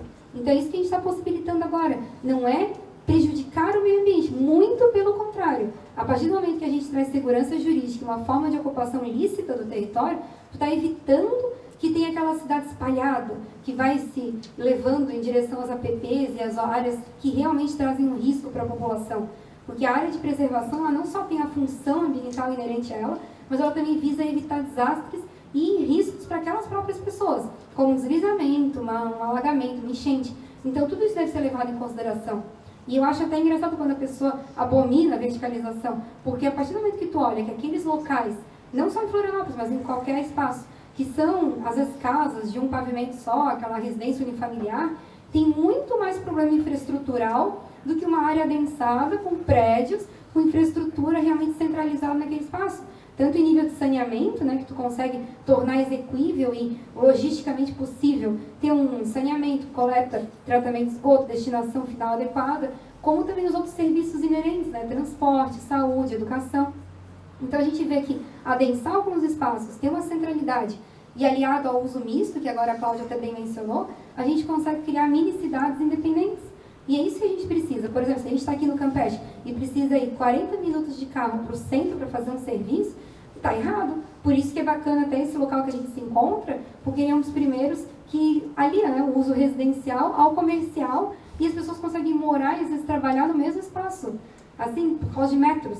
Mas isso, em termos de bairro, é fantástico. E essa é a ideia, justamente a gente mostrar para as pessoas que o município é aliado, que a gente tem que proteger o espaço onde necessita, mas isso só acontece se a gente ocupa espaço também da forma adequada. E aí é justamente isso, a gente mostrar para as pessoas o que um terreno baldio agrega para a cidade. Nada. Ele acaba atraindo ilicitude, vetores, só criminalidade, enquanto que a gente poderia estar ocupando de uma forma adequada e trazendo dignidade para as pessoas. Também me espanta como que é difícil, às vezes, a gente falar para as pessoas: vamos fazer uma passarela ecológica, vamos fazer uma rua, vamos fazer um equipamento urbano, vamos ocupar uma AVL, por exemplo, uma praça, com um equipamento também para aquelas pessoas. Tem que ter direito à qualidade de vida, à fruição do espaço urbano. Então, para tudo que disserem não, a gente tem que buscar justamente justificar isso e argumentar por que aquilo ali é importante para as pessoas e de que forma também vai trazer um benefício ambiental muito maior, às vezes, em outro local da cidade. E é ver isso, a gente não tem como ter um controle integral e onipresente, por mais que houvessem 1000 fiscais por cidade. A gente precisa que as pessoas convivam, protejam aquilo que elas conhecem, né, que tem uma maior interação com o meio ambiente, mas, acima de tudo, possam desenvolver suas vidas, seja em nível de subsistência, moradia, de forma adequada, e que lhes permita a continuidade, independência e autonomia. Então, aqui, em termos de Floran, Secretaria Municipal do Meio Ambiente, a gente está muito orgulhoso dessa alteração. Ela foi um pequeno passo em prol disso, da gente desmistificar esse tipo de falácia e aí se encaminhar para uma cidade mais ordenada. E eu fico à disposição e muito obrigada novamente pela oportunidade. Obrigado.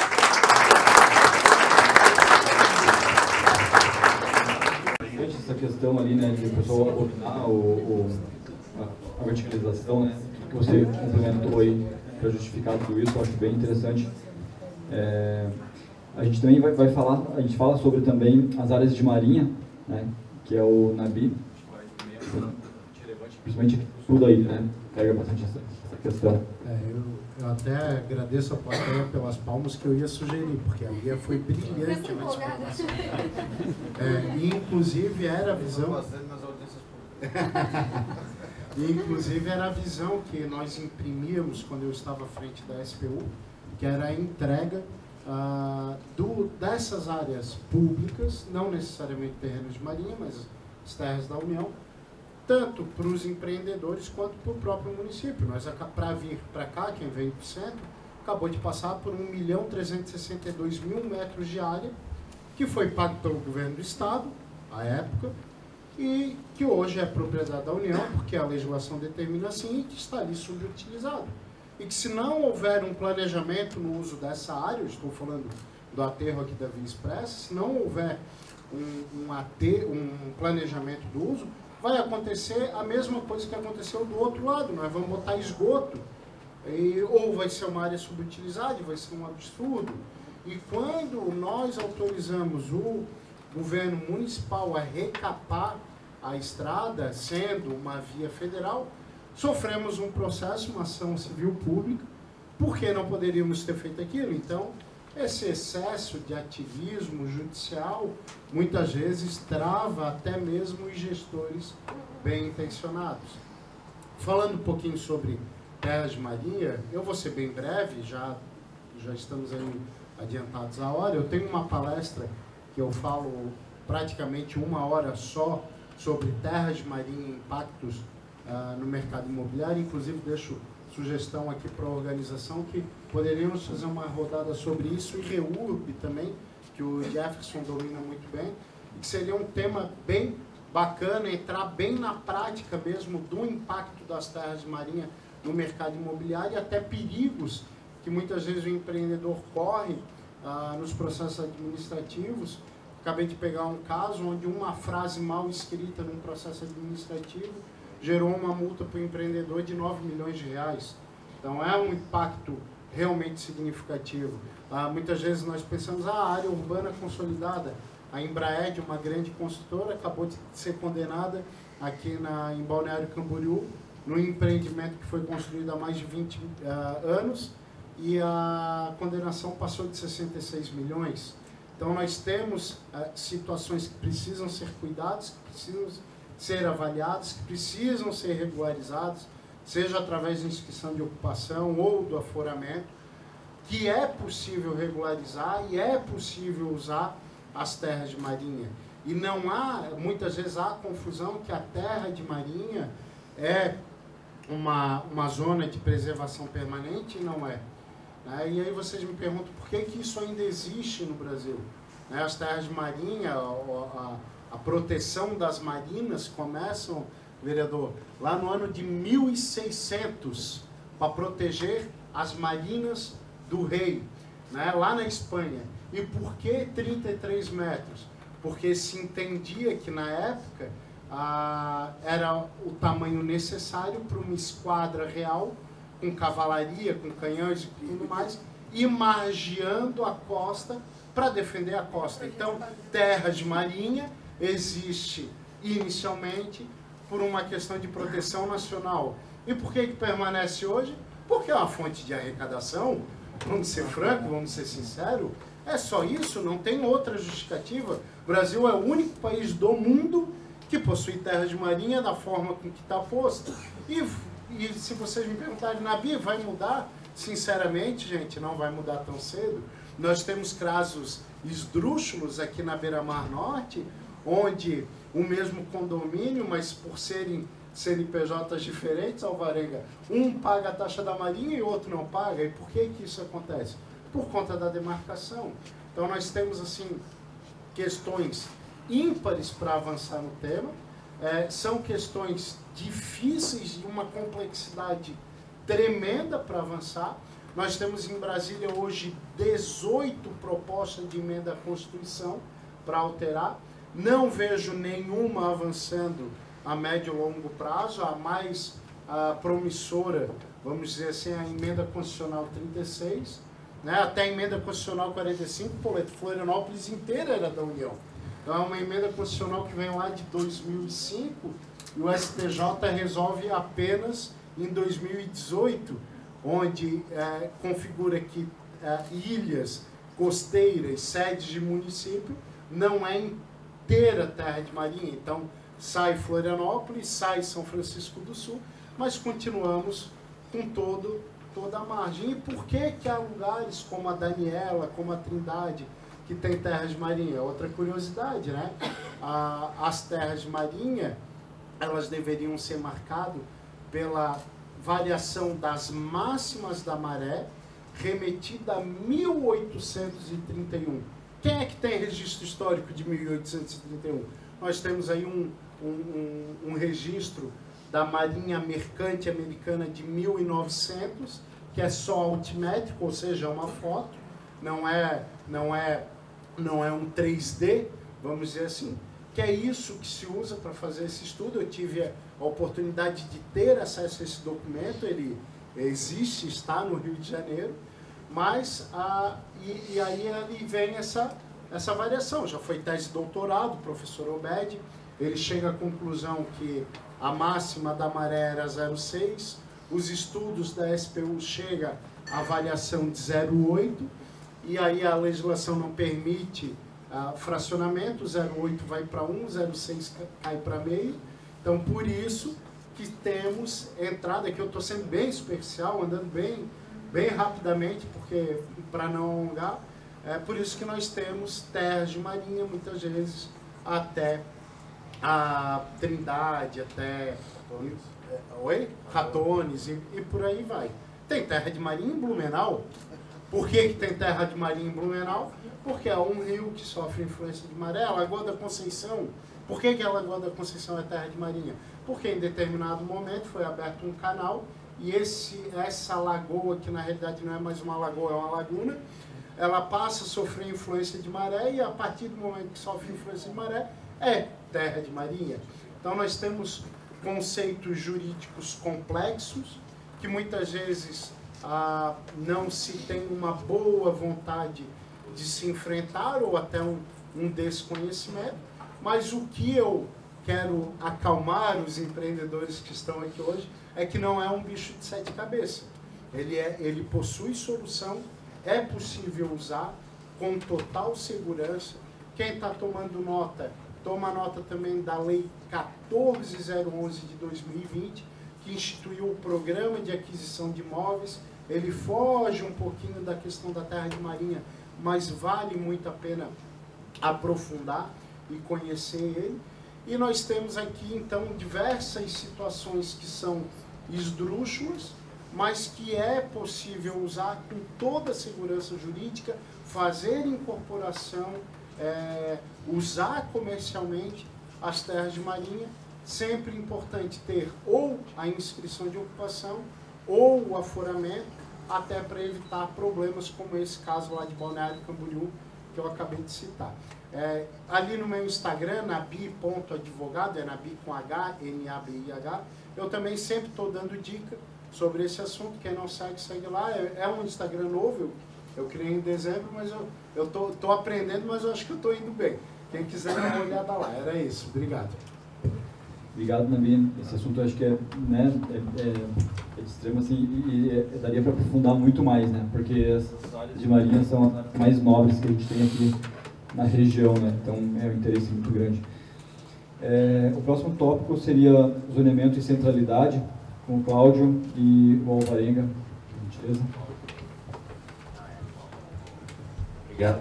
Gente, não vou me estender muito, a gente está já no adiantado da hora, e eu vou pegar o gancho na fala da Beatriz. A Beatriz ela pronunciou muito bem sobre essa centralidade, eu vou até pegar, tem um outro tema, eu acho que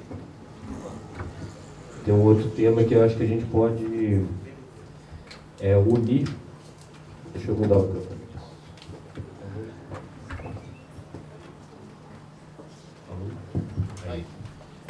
Tem um outro tema que eu acho que a gente já pode unir, que eu sei que é o tema de hoje, que é o do zoneamento. E o do zoneamento, ele tem tudo a ver com isso. Com a mobilidade urbana, com a centralidade, porque é o tema principal, que são os princípios e os valores que estão no plano diretor. E o que a gente apurou no diagnóstico para apresentar o projeto. A gente viu que a gente tinha esse conceito já de multicentralidade no município, desde o plano anterior, mas ele na prática não funcionava. A gente via, pelo contrário, era irregularidades, atrás de irregularidades. A gente tinha uma mobilidade urbana terrível, a gente ainda tem uma péssima mobilidade urbana. E não usa o mar, né? Não usa o mar, e a gente tem essa estatística lá dentro, e por junto com a Secretaria de Mobilidade a gente apurou, que mais ou menos 30 mil pessoas do norte da ilha se deslocam do centro da cidade ou para fora da ilha, por isso que a gente tem todo esse travamento. E aonde que a gente buscou fazer essa modificação? Vou começar do zoneamento. O zoneamento, por exemplo, um RP da vida. O RP, no plano anterior, a gente não poderia ter serviço de alimentos num zoneamento de RP. Agora a gente pode. E isso melhora. Por quê? Porque a gente muda a centralidade, tudo focada num local que tem serviço de alimentos ou coisas similares nesse sentido, e dinamiza isso na cidade, distribui. E teve uma palestra recente de um urbanista, que eu até isso, ele veio aqui na ilha e ele defendeu essa ideia da multicentralidade para a ilha, justamente nesse raciocínio. Se a gente conseguir distribuir uma absorção de mais ou menos, se eu me recordo bem, 30%, olha para você ver, 30% do que o centro da cidade tem para os bairros, a gente já melhora a mobilidade urbana. Então, isso eu estou falando, por enquanto, do zoneamento. Aí vem junto da questão ambiental associada aos usos que a Beatriz falou. Se eu tinha só... Eu lembro muito bem quando a gente estava fazendo as audiências públicas, presidente. Quando eu fui na Barra do Lagoa, me marcou muito. Eu cheguei lá cedo, antes, porque eu fiquei preocupado com o trânsito. Eu cheguei lá, silêncio total. Era 3 para 4 horas da tarde. Aí foi durante a hora do rush de manhã ou no final do dia, trânsito absurdo, estresse absoluto. Você vê que era um bairro dormitório, as pessoas iam lá para dormir e saíam de manhã para trabalhar. E esse caos. Se a gente conseguir fazer essa distribuição, onde você tem, onde a gente está, como foi bem citado de novo pela Beatriz, mais uma vez. A gente consegue se deslocar com o conceito de caminhabilidade, eu vou lá, saio de onde estou a pé, ou até de uma bicicleta, se precisar de um pouco mais de um deslocamento, sem usar o automóvel, sem usar transportes com poluição no ambiente, por aí vai. Por isso que esse caminho da multicentralidade, ele é agradável. Ele é agradável para o equilíbrio social, econômico da cidade, associado, inclusive, agora, que é uma das coisas que eu levanto o braço para comemorar, que é o que a Cláudia falou, que é a distribuição da habitação social. Antigamente a gente tinha num local, agora a gente consegue fazer a mesma dinâmica dos unis, do serviço, que eu citei, por exemplo, da RP, na habitação social. Onde que o pessoal que precisa de habitação social mora? Da ilha, sabe? É todo mundo lá. Por quê? Por que não pode morar perto? A gente presta serviço, melhora a mobilidade urbana, a gente consegue melhorar, inclusive, o transporte urbano nesse sentido, com o futuro. Então, esse dinamismo, a gente tem muita fé, muita credibilidade nesse estudo todo que a gente fez do projeto para entregar. Por isso que eu renovo, até parabéns à Câmara ali dessa acessibilidade de aprovar o projeto dessa forma, o projeto coletivo, de entregar esse conceito de planejar a cidade. E se vocês, que são os empreendedores, que têm a faca e o queijo na mão, para entregar isso para a gente, as pessoas acreditarem nisso, junto com o Torre Numerosa, que a gente bateu o papo aqui, é isso que a cidade vai ver. Porque vai ter vias mais largas, só que as vias mais largas não é para os carros, é para as pessoas. A gente vai ver calçadas largas, vai ser ciclovias, a gente vai ver pessoas transitando e movimentos, acabar com terrenos baldios e ver a cidade com pessoas, convivendo. E toda essa associada ainda ao outro conceito que o Davi trouxe, que é o terreno marinho. O terreno marinho está aí, abandonado, com judicializações, brigas, inócuos, sem nenhuma produtividade. Então, eu acho que por isso que eu trouxe todo esse conceito. Eu acho que o final seria muito bonito, muito bom, importante falar, que era o que a Cláudia queria falar, que eu acho que é o instituto mais importante desse novo plano diretor, que é o dos incentivos ao parcelamento solo. Que o parcelamento solo, gente, é o futuro. Você consegue fazer essa divisão para você ocupar dinamismo equilibrado e construir, inclusive, ainda que for condomínios multifamiliares, mas os condomínios multifamiliares vão sair com os mistos, para as pessoas conviverem com isso. Então, assim, é esse todo o raciocínio que a gente percebe da mudança do que a gente via para o que a gente está agora. O potencial dessa lei nova é gigantesco. A gente nem consegue falar tudo porque, justamente, o que a Cláudia falou, que faltam as regulamentações. Mas o sentimento que a gente tem, e a expectativa que a gente tem, até do EIV, que o presidente falou, essa cidade vai virar outra cidade, a gente vai ter orgulho, se Deus quiser, no futuro, de morar aqui. Eu acho que é isso que eu tinha que falar. Deixa eu dar um testemunho aqui. Eu morei um tempo na Barra, no Rio de Janeiro, e dentro do condomínio tinha cinema. Aí você vai me falar, mas tem um monte de condomínio aqui que tem cinema. Não, tinha cinema pago. Eu tinha supermercado. Era um mercadinho pequeno, mas eu tinha. Aí o que aconteceu, presidente? E em 3 meses que eu estava no Rio, eu vendi meu carro. Eu não tinha carro. E aí eu pegava o metrô lá na Barra, ia até o centro do Rio de Janeiro. Quem já foi no Rio sabe o quanto é longe. Jardim Oceânico até a Uruguaiana, em 27 minutos de metrô, cara. Eu andava 60 quilômetros em 27 minutos. E não precisava de carro. Com filho, com tudo. E por que a gente não tem essa cidade? Com esse nosso litoral? Por que Balneário Camboriú, que é uma extensão minúscula de terra, consegue ter os maiores prédios da América Latina e nós, os empreendedores de Florianópolis, ficam com as mãos atadas e não conseguem evoluir? Por que Dubai faz ilha e a gente tem a ilha do Campeche e não pode usar? Né? Uma ilha gerida por TAC. Eu nunca vi isso. O Ministério Público Federal gere uma ilha em Florianópolis.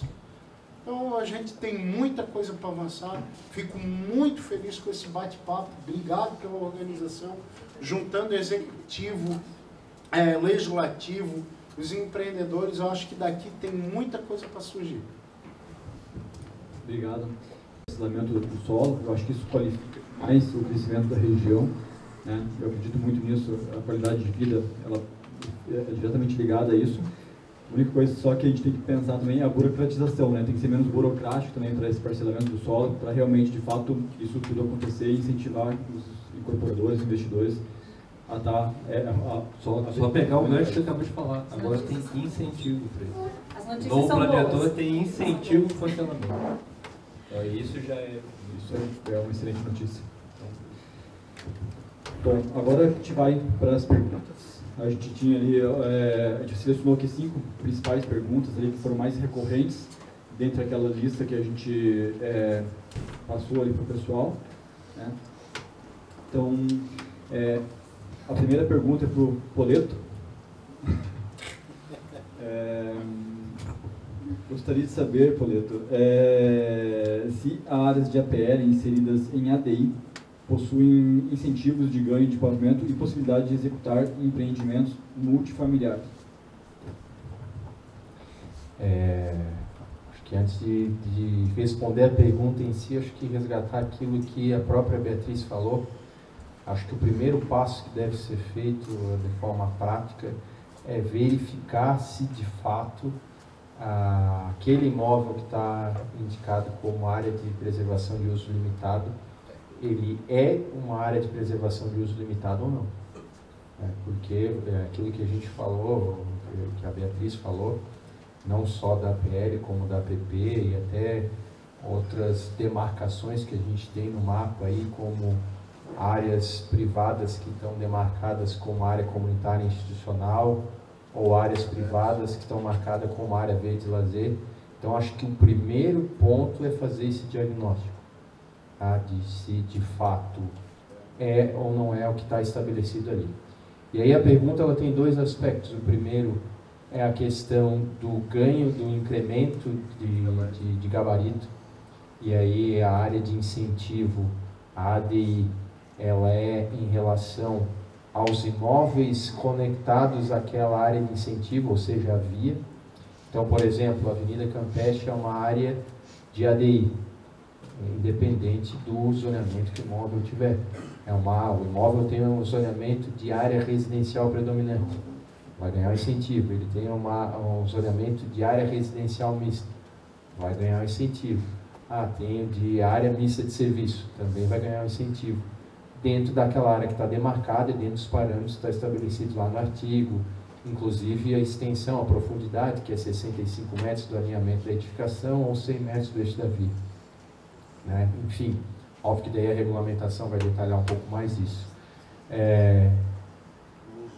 O uso, que aí é o segundo aspecto da pergunta. O uso vai ser aquele estabelecido no anexo, independente de ganhar incentivo ou não. Então, por exemplo, eu posso fazer um uso residencial multifamiliar nesse zoneamento? Se o zoneamento permite, não é o incentivo quem vai mudar esse uso.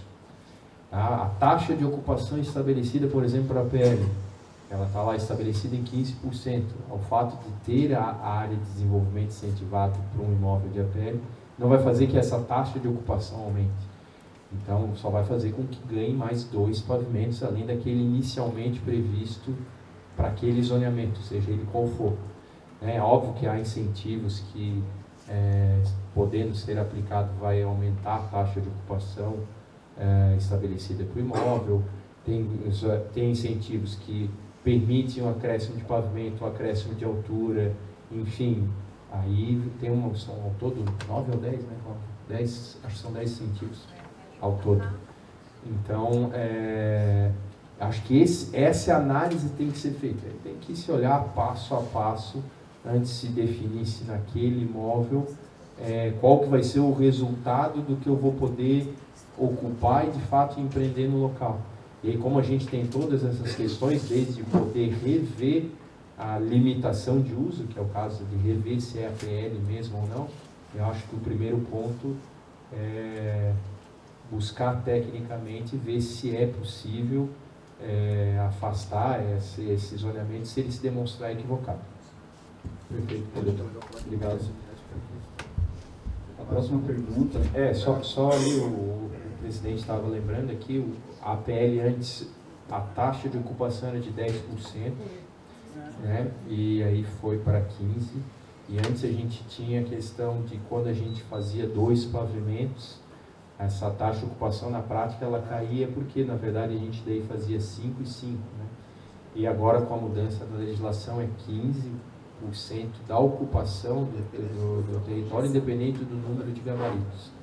Então isso mudou sensivelmente para a PL, além de usos e tudo mais que foram modificados. Obrigado. A próxima pergunta vai para a Beatriz. A gente vai falar sobre saneamento básico.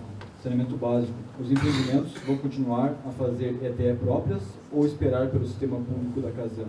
Quais as perspectivas desse sistema? O saneamento é um tema que eu estou bem feliz em falar ultimamente. A gente tem debatido tanto isso, porque uma das perguntas que mais surgiram no bojo das audiências públicas era justamente isso. Mas e o saneamento? Quando é que ele vai chegar? E a capacidade de suporte do município? Qual é? Como é que a gente vai construir sem ter o saneamento? E o que eu sempre expliquei foi isso, né? O saneamento, eles são 4 vertentes. É tanto a questão do esgoto, que a gente acaba debatendo mais, a água, a coleta de resíduos sólidos e também drenagem. E uma coisa interessante do saneamento é que ele não chega antes das pessoas, ele acompanha as pessoas. Então a gente tem que ter uma demanda mais centralizada para que a gente tenha a mínima condição de alcançar o objetivo maior aqui do município, que seria a universalização do saneamento. E quando a gente está falando dessa vertente mais de efluentes, né, de esgoto, que tem tanta questão de coleta, tratamento e disposição final adequada, a universalização é um objetivo porque a ideia de todos nós é evitar ter aquela famosa fossa com filtro sumidouro, ou então uma pequena ETE no condomínio, e aí sim centralizar num serviço único, seja pela Casan, pelo município ou qualquer outra prestadora de serviços. Aqui no sul da ilha a gente tem uma dicotomia interessante, porque a rede em si, ela foi construída em muitos lugares. Ela, inclusive, a gente chama de rede inativa. A gente tem o famoso cano passando ali próximo de todas as residências e condomínios, mas ele não pode ser utilizado. E por quê? Porque o local onde faria esse tratamento do efluente coletado, ele não foi concluído ainda. A gente tem uma estação de tratamento da Casan em construção ali no Rio Tavares, que a gente chama na Curva do Zaire, há muito tempo embargada pelo ICMBio. E agora a gente obteve, né, a Casan obteve uma resposta positiva, justamente que ela pode dar continuidade nessa estação. Só que agora ela está numa fase de licitação de uma nova empresa para dar seguimento na obra. E a gente tem ali um problema que é crasso, né? Que uma obra ficou parada há muito tempo, ela vai ter que ser retomada e refeita várias etapas, que é um retrabalho e um desperdício de recurso público significativo. Beatriz, desculpa claro, imagina, presidente. Mas isso também, essa pressão que ocorreu no ICMBio, foi uma iniciativa nossa, dos vereadores, eu, o vereador Sim, parabéns. Mamá, vereador Gemada, estivemos com a Roberta, à época ainda, que era a antiga presidente da Casan, estivemos com o Daniel Vinícius Neto, que era o presidente do IMA, e a gente conseguiu levantar o embargo através da pressão política, porque olha a loucura, não podia construir porque não sabia onde poderia ser despejado o tratamento, mas não estava nem pronto. Hoje a gente joga in natura, quase que in natura. Então só destacando que é importante, que a política também é importante nesse sentido, que a gente esteve lá com o ICMBio, com o Daniel Vinícius do IMA, e a gente conseguiu levantar o embargo, hoje pode concluir a estação de tratamento. Exatamente. A gente tem sempre que fazer esse tipo de apontamento, como o presidente Kowalkini bem fez, porque se a população, seja através do legislativo, que são os representantes democraticamente eleitos, seja em prol da sociedade civil como um todo, também não fizer pressão, as coisas acabam passando batidas. É como o Dr. Nabi estava mencionando, às vezes tem aquela legislação que a gente sabe que ela é absurda por algum motivo, mas ninguém faz uma pressão suficiente para mudá-la. Então a gente tem que se insurgir. Seja nessa questão da ETE do Rio Tavares, que é óbvia, como ali também no Rio Tavares, a limpeza da vala de drenagem, que a gente começou a fazer um serviço de limpeza de uma vala artificial, que margeia, que é literalmente o limite da urbanização com a Resex do Pirajubaé, e ela foi, em questão de horas, embargada pelo ICMBio. E a gente teve que judicializar a questão, fizemos uma ação relatória também com o apoio da Casa Legislativa, justamente para mostrar que aquela questão ali não era uma futilidade do município, né? Que a gente tinha tido a ideia de limpar aquela vala. Era justamente para trazer segurança e dignidade para as pessoas que antes perdiam tudo, absolutamente tudo, a cada chuva que acontecia. Beatriz, eu volto a destacar a preponderância do papel da sociedade. É muito usado por forças políticas a falar a seguinte falácia: mas a comunidade é contra. Mas a comunidade quem? A comunidade do Rio Tavares é contra a estação de tratamento de esgoto. Volto a falar, a comunidade quem? É um representante pago por um movimento social, ou é de fato a comunidade que tem quase que periodicamente sua casa invadida pelas cheias? Então, volto a falar mais uma vez que vocês sempre se organizem, nos pressionem o executivo, pressionem o legislativo, para que a gente coloque de fato o que é a intenção da comunidade. Isso aconteceu agora na Ponta da Lagoa. Na primeira vez, uma associação de moradores se reuniu e foi falar: olha, isso não é a vontade da comunidade. A gente está aqui legitimamente empossado como representantes da comunidade para dizer o seguinte: a ponte é necessária. Desculpa a interrupção, mas eu acho que é importante o papel da sociedade nesse ponto.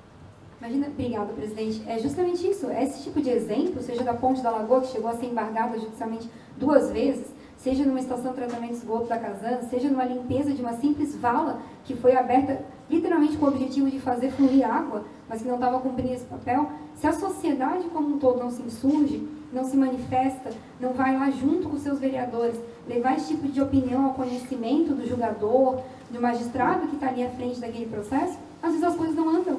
Aqui, por exemplo, na situação da Ponte da Lagoa, fugindo um pouquinho da pergunta, mas depois eu retomo, o desembargador do TF4 não sabia que a comunidade da Lagoa da Conceição era a favor da ponte. Então, o que a gente fez? A gente juntou, em questão de horas ali, ofícios de todas as associações, de todos os vereadores, com influência também no bairro, até da União da Vila da Magia, nós juntamos ofício. Porque a gente comprovou que os moradores queriam a ponte.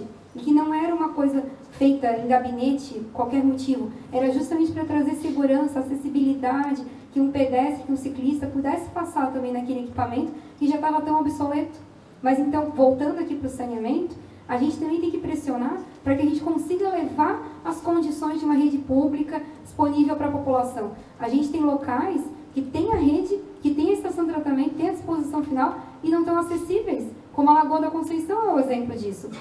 As pessoas estão tendo que, para fazer um condomínio, que não seria nem sujeito a licenciamento ambiental, estão tendo que se submeter ao licenciamento e implantar a sua ETE própria para conseguir dar seguimento, porque a rede está indisponível por conta de decisões judiciais. Então, a gente precisa justamente isso, buscar que haja uma maior celeridade na universalização dos serviços, mas também pressionar para que isso seja possível, porque a pior coisa que se pode imaginar é ter todo mundo centralizado. E o pior, não é nem só a fossa ou a ETE própria, é aquele que lança in natura no elemento hídrico. E aí a diferença que a gente está tentando cogitar, né? Um efluente tratado a nível terciário versus um efluente in natura sendo lançado diretamente no local inadequado. Qualquer solução que se proponha a longo prazo passa por essa celeridade, por essa maturidade do município em perceber que a melhor coisa é ter um saneamento centralizado. E qualquer pessoa que discorda disso está sujeitando o município a ser refém e condenado realmente ao atraso. Por hora, as pessoas, enquanto não há rede pública, precisa continuar fazendo a ETE. Mas a gente sempre incentiva, né, que busque analisar junto à Casan qual é a previsão, se vale ou não esperar um pouco, como é que está indo a situação. Ali nos ingleses, por exemplo, agora a gente está com uma previsão bem boa, de que a estação da Casan deve ficar pronta provavelmente até julho ou agosto. E aqui no Rio Tavares está sendo retomada. Obrigada. Legal, obrigado, Bia. Bom, a próxima pergunta aqui para o Alvarenga, a gente falou ali sobre a questão de, já falou um pouco de mobilidade, né, a questão do crescimento, esse incentivo, mas de fato, existe um planejamento para a mobilidade com base no crescimento proporcional da região, no sul da ilha, com esse crescimento todo? A gente ouviu falar em algumas coisas, se puder falar sobre um pouquinho sobre isso. Tá. Por gentileza. Imagina, eu acho que o projeto maior foi o próprio plano diretor. A gente continua tendo as vias projetadas e associadas às vias projetadas a gente tem não só as ADIs, como as AUEs, que tem aí para crescer a cidade, e tem algumas AUEs no sul da ilha que estão vinculadas a algumas dessas vias projetadas, e eu acho que cabe a esses projetos, né? São os projetos que vão trazer isso. Só o município em si aí eu não teria com a minha cabeça, assim, saber da secretaria com os planos deles, eu não sei. Eu acho que é o aspecto que pega o gancho no que a própria Beatriz falou, associado também ao saneamento, também ao sistema viário, é essas outorgas.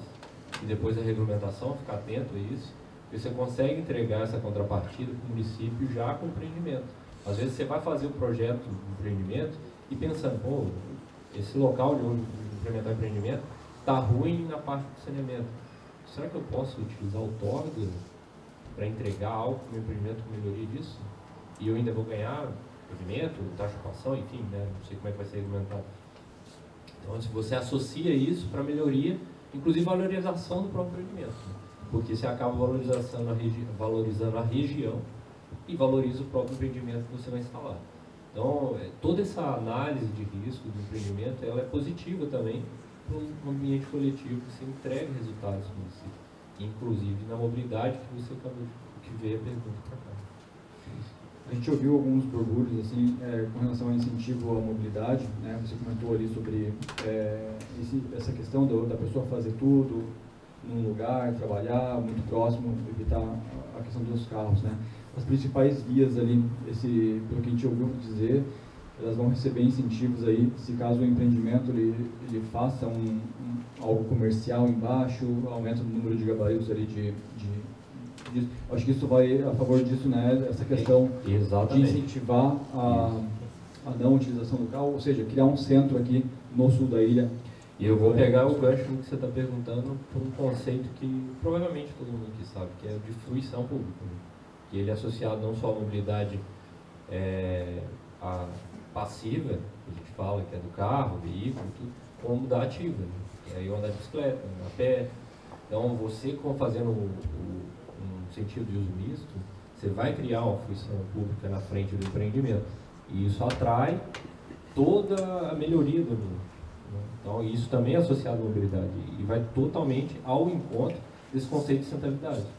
Por quê? Porque a mobilidade, a essência da melhoria da mobilidade, não só para a ilha, tá? É para a ilha inteira, é a construção de centralidade. A gente tem que sugar, os bairros têm que sugar as demandas que o centro da cidade tem. Quanto mais a gente trouxer para cá, para os bairros, melhor. Porque a pessoa vai morar aqui, né, trabalhar aqui, fazer seu lazer aqui, e a mobilidade é consequente. Consequência é melhorar naturalmente. Perfeito, Varinho, obrigado. A próxima pergunta ele vai para o Nabi, sobre áreas de marinha, né? A aprovação do plano diretor e de áreas de marinha. O plano diretor estabelece o que é área de marinha? Na minha primeira intervenção, quando o presidente estava falando, eu comentei um pouco sobre isso. Então não vou me alongar muito. Em linhas gerais, a SPU tem a responsabilidade institucional de demarcar o que é e o que não é área de marinha. Agora, zoneamento urbano é uma competência do legislativo, do executivo provocando o legislativo. Então, o que pode construir numa área de marinha ou não, lembrando que aqui eu não estou falando de área de preservação, que também não se confunde. Isso, quem vai trazer, quem vai dizer o que pode e o que não pode, é o plano diretor. Então, quem está numa área de marinha, ele acaba tendo um relacionamento misto. Por um lado, ele tem que se submeter às regras do plano diretor e, por outro lado, ele tem que se submeter à legislação federal do reconhecimento de ocupação daquela área. O que pode, o que não pode ser feito, até qual a porcentagem que pode ser ocupada, a partir de quando que poderia ser reconhecido para fazer a inscrição de ocupação ou aforamento e por aí vai. Eu acho que da consulta de viabilidade. Eu vou completar, até não seria sobre a consulta. A questão da Marinha, para ficar mais claro, porque realmente é um assunto bem complexo, mas o que parece complexo, tá? Mas ele é simples. Na verdade, a questão da terra de Marinha é uma questão de propriedade, né? Então, ela é um domínio de posse, né? Você não é dono daquele terreno, você tem posse e essa posse é ajustada com a Marinha. Então, quando você vai demonstrar que você pode usar aquele terreno, você tem que demonstrar... Não é com a Marinha. Esse é o erro desculpa, mais comum. com a SPU, com a União. Com a União. Mas na realidade a questão da propriedade pode ser do ocupante, Agora pode, que é a remissão de foro. Né? Então, na realidade, assim, temos, para não ficar cansativo, inscrição de ocupação. A propriedade é 100% da União e a União reconhece o ocupante sobre aquela área, mas é uma inscrição precária, ela pode cair. Aforamento. O ocupante tem direito, tem o domínio de 83% da área e a União tem 17%. Remissão de foro é a compra desses 17%, é se livrar da sócia, vamos dizer assim. Mas é 17% do quê? Aí eu vou ter que dar uma dilmada aqui. É o 17%, não é 17% de 100%, é o 17% da fração ideal do terreno, excluída as benfeitorias. Eu sei que devido ao adiantado da hora fica chato de entender, mas, por exemplo, se eu tenho uma casa, é 17% de 100%. Se eu tenho um prédio, é 17% da minha fração ideal daquele terreno, excluído as benfeitorias. Isso, mas basicamente o que a gente, a autorização que a gente precisa é uma autorização de propriedade e de uso da terra, né? E todo o resto é regido então pelo plano diretor como se fosse um terreno qualquer, como se você tivesse um terreno que não é seu, é rendado de outra pessoa. Isso aí. Né? Então não tem nada a ver com área de preservação. E se tem área de preservação eventualmente sobre terrenos de Marinha, terrenos da União, sim, mas como pode incidir em qualquer outro. E se de zoneamento sobre terreno de Marinha, sim, como pode incidir em qualquer outro. E até antes da revisão do plano, agora a revisão da 739, a gente tinha alguns artigos que regulamentavam, que usavam essa demarcação da Marinha como se fosse um zoneamento, que davam restrições. E agora a gente não tem mais. Então acho que agora essa clareza de que é só uma questão de propriedade, que o real proprietário precisa autorizar o que eu estou fazendo ali, tá mais simples de resolver. Não, assim, me corrija, Nabi, Cláudio, se eu estiver errado. Não é o plano diretor que diz o que é terreno de Marinha. Isso. Tá? Mas a pessoa, através da viabilidade de construção, instalação e etc. A prefeitura, sim, indica a quem pergunta, aqui também incide terreno de Marinha. Não é o plano diretor que diz a sinalização especial. Quem diz o que é terreno de Marinha é a SPU. O que pode fazer em cima, plano diretor. Perfeito. Bom, a gente volta ali a uma pergunta que diz a respeito de gabarito. Acho que, bom, a respeito das vias que terão aumento de gabarito. Essa pergunta acho que pode ser, de repente, de alguém que realmente hoje a gente debater isso. A respeito das vias que terão aumento de gabarito através de outorga onerosa e incentivo ao desenvolvimento econômico, como ficarão os seus respectivos zoneamentos? Sendo que algumas vias estão em zoneamento com limitação construtiva, ou seja, apenas unifamiliar. Tá, vamos lá. A essa hora, né, cara? Vou tentar explicar essa. Assim, ó, os usos do zoneamento não vão ser alterados pela aplicação dos incentivos. Houve uma atualização significativa na tabela, né, de usos para cada tipo de zoneamento. Então, por exemplo, o uso, vamos pegar o que mais predomina na cidade, que é a área residencial, né, que é a RP.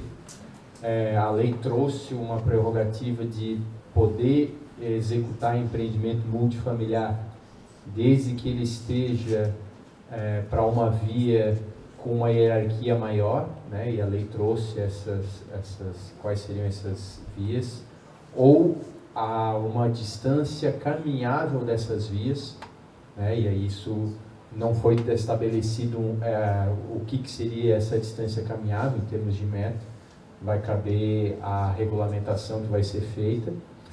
mas como essas vias incentivadas, essas áreas de incentivo já são vias que têm potencial para desenvolvimento de centralidade, pelo menos pelo estudo que foi apresentado, pelas vias que estão lá listadas no anexo, todas elas vão permitir o desenvolvimento de empreendimentos multifamiliares.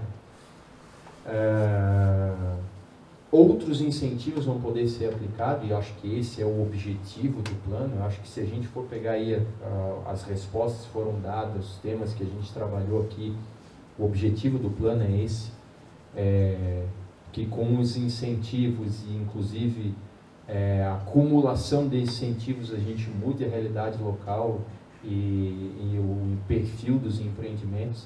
Então, por exemplo, nessas áreas eu vou poder aplicar um incentivo de uso misto, ainda que seja uma área residencial predominante, e aí eu conseguir ganhar um pavimento a mais, ter 30% a mais na taxa de ocupação, fazer um residencial multifamiliar, inclusive ter uma área comercial embaixo. E aí eu começo a ter a questão da fachada ativa, que é um dos requisitos para isso. Eu posso desenvolver uma fruição pública, e aí eu começo a mudar, inclusive, a realidade daquele local. O local fica mais agradável para que eu utilize outras modalidades de transporte, inclusive para que eu caminhe. Aqui a gente faz isso. A gente, quando os técnicos pararam, quando se parou para a discussão do plano, a gente começou a ver isso. Quando a gente vai, por exemplo, e a gente tem, podemos usar como exemplo uma área que muitos conhecem aqui, a Pedra Branca, que é do município aqui do lado. Cara, tu chega lá, tu não quer andar de carro, tu não quer passar 80 por hora naquilo ali. Tu, inclusive, quer parar e quer caminhar.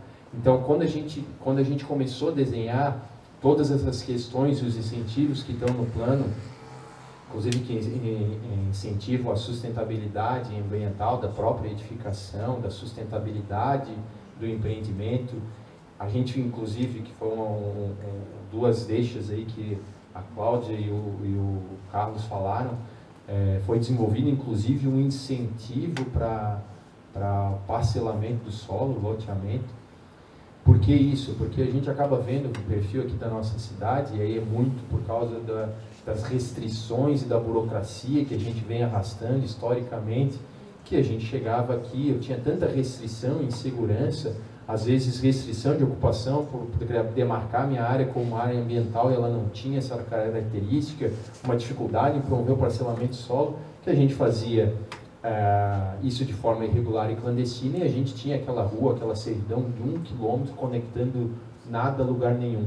E aí eu tinha que ir até o final da rua para voltar, ou seja, ela não tem nenhum tipo de condições de que a gente desenvolva a caminhada ali para que eu vá para um comércio, seja para que for, até mesmo para pegar um ônibus, eu tenho que viver de carro. Exatamente. Então, assim, se a gente for conectar se a gente for exatamente, a infraestrutura fica cara, a rede de esgoto para atender esse local, a drenagem. Então, se a gente for ver todas essas mudanças que teve, inclusive a questão de incentivar algo que já era permitido, como o próprio parcelamento, solo, loteamento, é para que a gente criasse essas soluções. E aí, quando a gente fala da questão da mobilidade, a mobilidade, ou eu mudo o perfil de deslocamento das pessoas, é óbvio que isso também se faz com política pública, ou faça a melhora do transporte público, né, inclusive aplicando outros modais, e uma das coisas que a gente falou é que não tem o transporte marítimo, que é um outro desafio que a cidade tem, mas a partir do momento que eu faço o parcelamento do solo, loteamento, que eu abro uma via, eu começo a conectar esses espaços, e aí eu começo a ter uma melhora na mobilidade. Então, se a gente for parar e ver, todas essas questões, elas se relacionam, e a gente precisa trabalhar elas de fruição pública, loteamento, abertura de via, mudança de perfil dos empreendimentos nos locais, né, que eles tragam multisserviços para o mesmo ponto, para que a gente possa desenvolver uma centralidade ali e diminua essa necessidade de deslocamento, que nem o Carlos falou, de a gente ter 30 mil pessoas saindo do norte da ilha para ir para o centro, ou a gente ter alguns bairros, não o bairro inteiro, mas pelo menos parcelas de bairros, muitas vezes, que eles são predominantemente áreas de dormitório, que, né, chega num determinado momento do dia, a cidade está morta ali, né, e isso a gente tem que ver o reflexo disso ao longo dos anos. E aí aquilo que o João falou e que eu reforcei no começo, de ver a aplicação da lei e o resultado da aplicação da lei.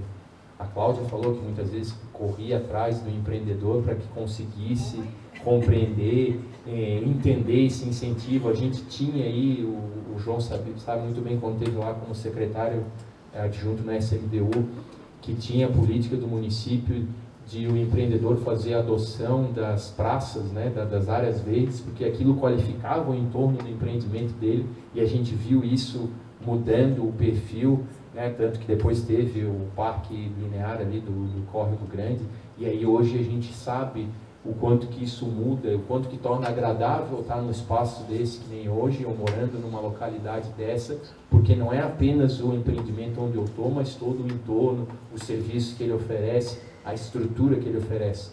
Então o plano todo foi desenhado para isso, e aí o empreendedor precisa compreender o que ele pode usar e como ele pode desenvolver isso de forma mais adequada, e aí a gente vai começar a ver uma mudança na realidade.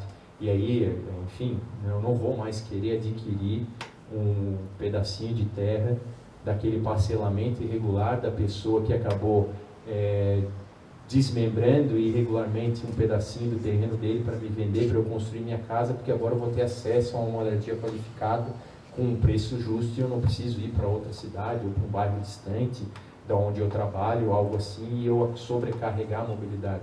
E aí uma coisa que a gente já deveria ter aprendido, se a gente for ver a história, lá na década de 20, 30, nos Estados Unidos, tentou-se proibir o consumo de álcool e a gente viu que o excesso de regra, o excesso, a rigidez, não levou à solução do problema. Só levou ao desenvolvimento da clandestinidade e foi ali que surgiu um dos maiores mafiosos de todos os tempos. E no momento que a gente tem uma legislação municipal, junto com a legislação estadual e federal, que ela não conversa, que ela cria uma barreira muito grande, a gente tem o que a gente viu aí no desenvolvimento da nossa cidade e várias outras, que é ocupações irregulares, e geralmente essas ocupações ocorrem em áreas que são de interesse de proteção, seja ambiental, seja histórico, por isso que as ocupações ocorrem em margens de rios, em áreas de mangue, e ali é onde está a população mais sensível, e se a gente não mudar essa concepção toda, a gente não muda a realidade da nossa cidade. Eu gostaria de agradecer então a Cláudia, a Beatriz, ao Rafael Poleto, ao Cobalcini, vereador Cobalcini, ao Nabi, obrigado ao Varenga pela presença aí, tá? Obrigado pela presença de todos. Não sei se a gente vai abrir umas perguntas também, Fer, se alguém tiver alguma dúvida. Não? Bom, então é isso. Eu queria agradecer também a quem realizou, também Fernando, realizar. A gente pode disponibilizar também o nosso contato, o e-mail, enfim, quem tiver interesse, o Nabi já colocou aqui o Instagram dele, mas eu acho que, né, todos aqui, depois disponibilizamos o e-mail, eu acho que tem uma lista de perguntas aí, quem quiser entrar em contato com qualquer um da gente, pode ficar à vontade. Legal, o pessoal está bem acessível aí. E agradecer também ao Jefferson, da obra legalizada, que também ajudou a realizar o evento aí, a Fernanda, ao Rodrigo, muito obrigado. Aí quem perdeu, familiares, o vídeo vai estar na íntegra no nosso canal do YouTube, é o @onhouse9, então vai estar disponível para você e para o pessoal que tiver interesse em ver lá de novo lá, tá? E sobre o Talk One, a gente vai fazer uma segunda rodada, a gente vai ver qual o assunto relevante. Se quiserem seguir a gente no Instagram lá, vocês vão acompanhando aí o que tem por vir aí, tá? Obrigado, pessoal, pela presença de todos.